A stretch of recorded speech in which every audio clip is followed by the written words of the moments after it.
On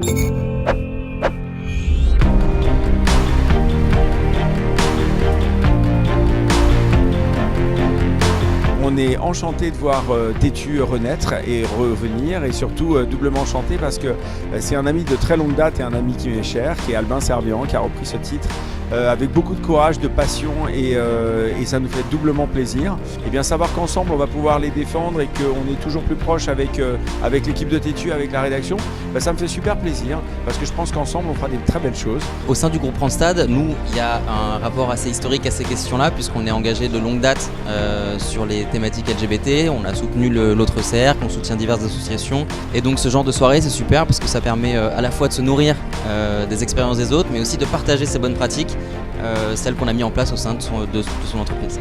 Chez Coty, notre mission de société, c'est de célébrer et libérer la diversité de la beauté. Nous sommes intimement convaincus que toute l'énergie qui est passée à conformer à des modèles n'est pas passée à performer, et donc l'inclusion est une de nos valeurs fondamentales. Tout naturellement, je pense que le rugby doit être précurseur sur les sujets d'inclusion, sur les sujets évidemment de lutte contre l'homophobie et puis de toutes les formes de discrimination de manière générale. Et c'est assez naturellement que je suis venu à ce dîner pour rencontrer des gens aussi très divers et très intéressants. On a vu l'importance de faire révéler des rôles modèles en France grâce à l'expérience des personnes de nos invités. J'invite à pouvoir pousser à ce que les gens qui sont dirigeants, qui sont encore dans le placard, se rendent visibles. Ce n'est pas simplement pour eux, mais c'est surtout pour les nouvelles générations, pour que la thématique LGBT soit une cause banale comme une autre. It was very important that I became a much more authentic leader when I was out, and I think that's really the key to a successful career. When I was not out, my career was plateauing and I was passed over a couple of times.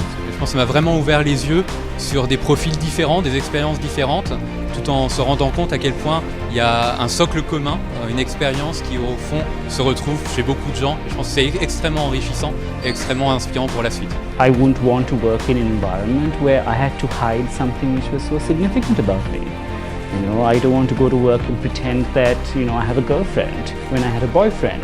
I don't want to sort of not share and talk about what I did over the weekend with my colleagues. These things have a psychological impact. I didn't want to lie to my colleagues. And that meant that I was very open at work. And that meant I can actually put 100% of my brain power to my job, rather than focusing a certain part of it to hide something.